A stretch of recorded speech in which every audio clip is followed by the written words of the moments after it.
Pour a cup of coffee. I like it, like Chuck. Pour a cup of coffee. I definitely do that every morning, whether I'm on my routine or not.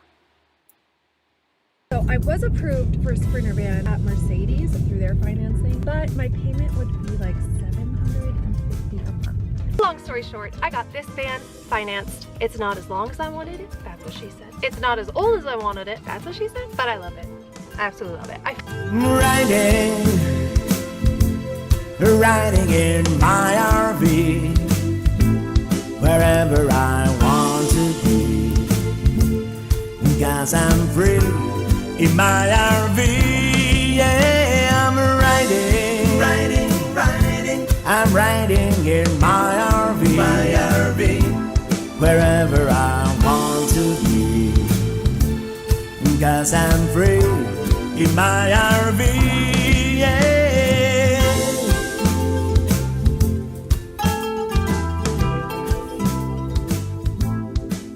Alright, good day my friends. How's things going with you guys? Today things are heating up.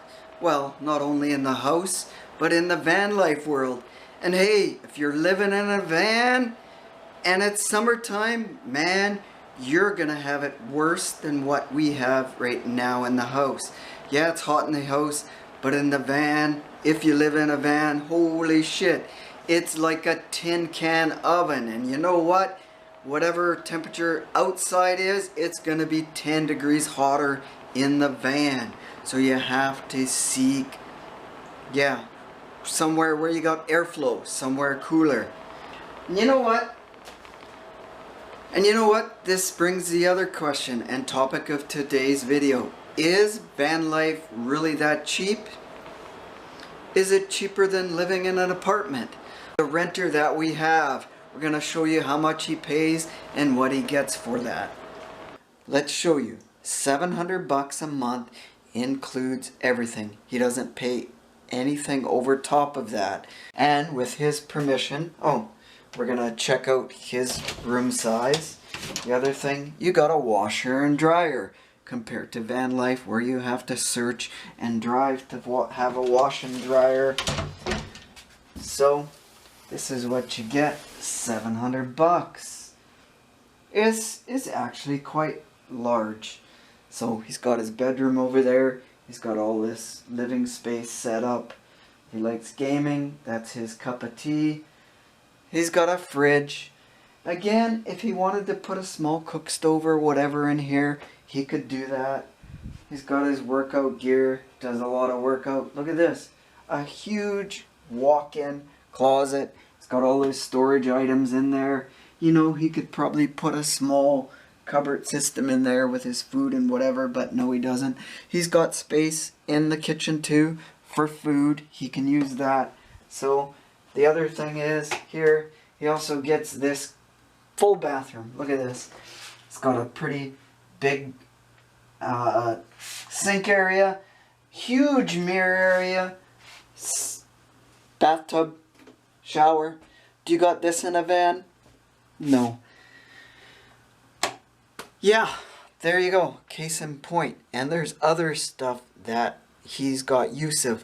However, at this time of coronavirus, we can't use this. But after coronavirus is over, we can use the pool and hot tub and workout area.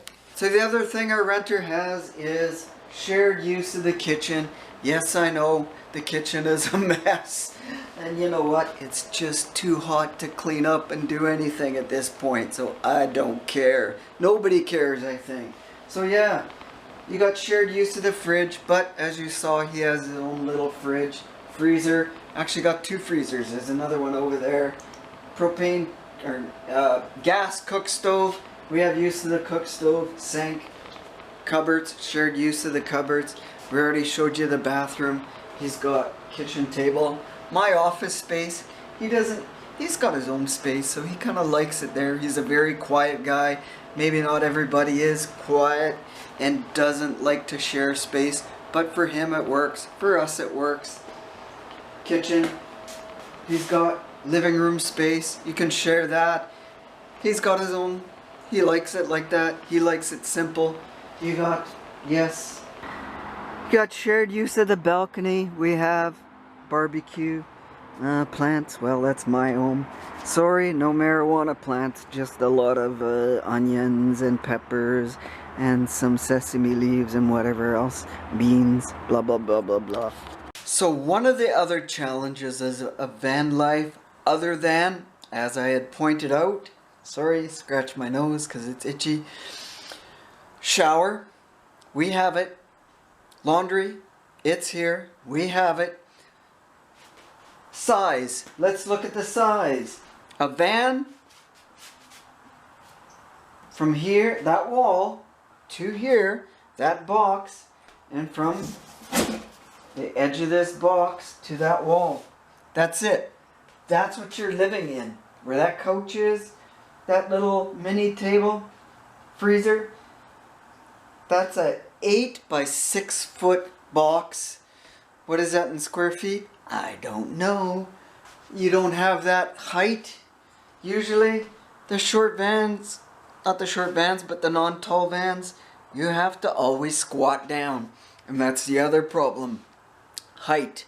You always hunched over. And my body, my back could feel it being hunched over all the time. And that's why I went to a high top fan. My body couldn't take it. So, if you can live in this little box area,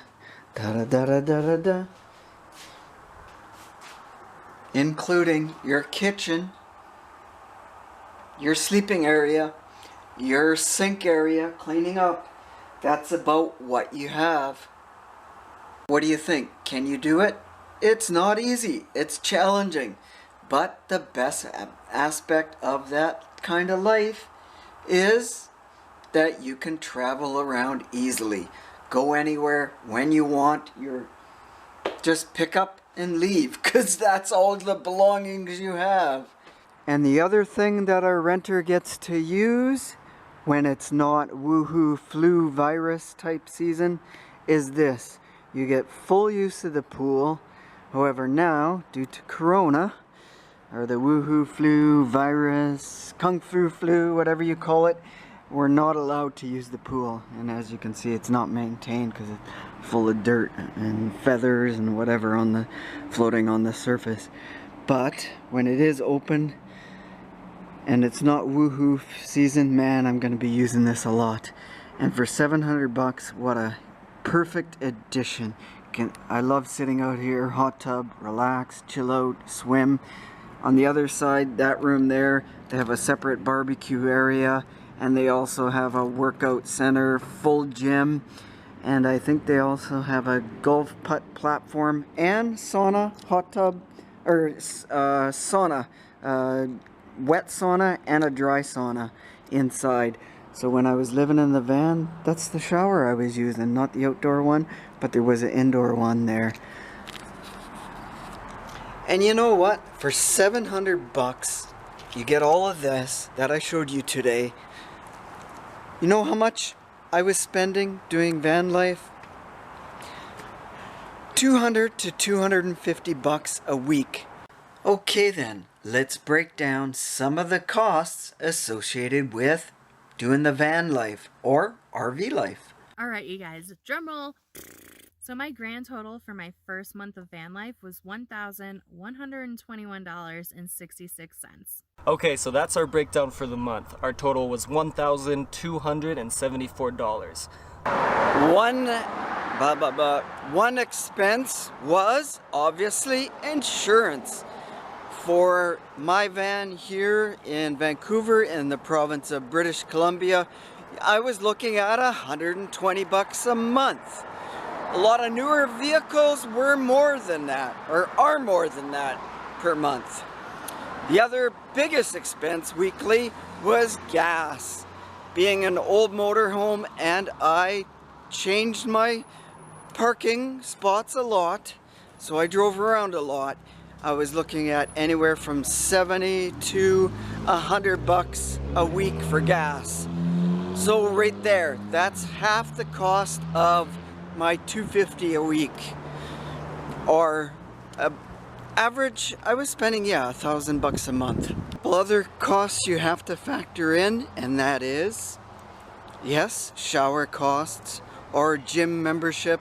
A lot of people will have gym memberships to use for shower use, cleanup use. The other thing that you will spend more on is eating out.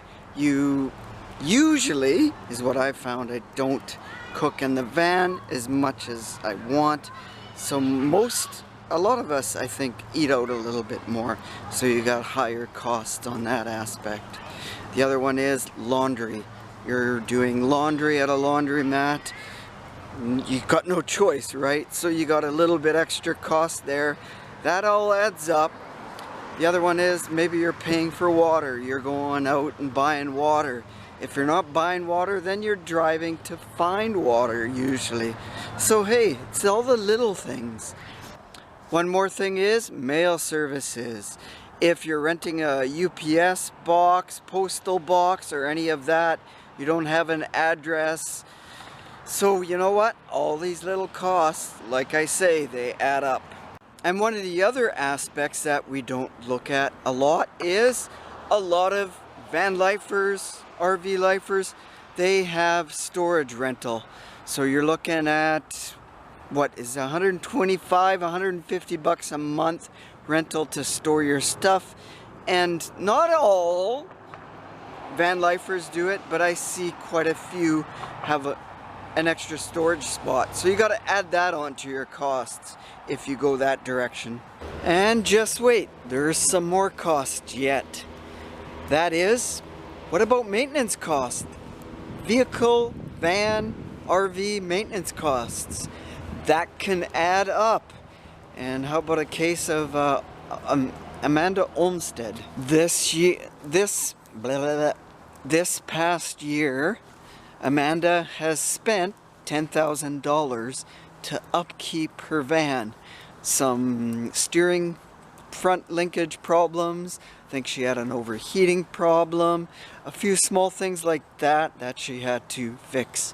I also I watched a YouTube channel, forgot the name now, and he had spent $20-some thousand on his RV motorhome for the year. That wasn't only maintenance, but that was gas included. It was something around $23,000, $24,000 if I remember correctly. And you know what? Are you spending that much on rent? The guy that's renting our place isn't. 700 bucks a month, remember? That's pretty reasonable when you take all costs into consideration. Now don't get me wrong, I'm not bad-mouthing the costs of van life or the costs of a condo or a house or an apartment. I'm just trying to lay all certain facts out there, so you know, you gotta think of these things. And the one aspect that's pro van life for me, that totally worked for me and I totally loved at the time, and that was, you know what? Freedom to move anywhere. Put your house anywhere at any time. Sure, you might get a knock on the door and you might get kicked out, but you know what? Sometimes that freedom was nice. But in honest actuality, I think it's easier to use van as a traveling home. Now if you're living in a place sharing costs with a friend or a loved one, that makes things so much easier. You gotta admit that. If you're going solo, well, you could be paying higher. It's hard to say. Anyhow, that's it. We're done. What do you guys think about the cost comparisons? Am I right? Am I not right? You know, at least from my perspective, I spent probably a good $1,000 a month now. So compared to 700, that's where we're gonna leave it today. Kids, have an awesome day. I'm off work. I'm tired out. We're gonna go get some sleep, and we got some excitement coming up for me today after I sleep and shower, clean up, and now that all the corona is done and I can go out to my first event, and tomorrow maybe my first beer with a friend. I haven't done that for a year and a half. Unfreaking believable. Okay, see you next time. Cheers.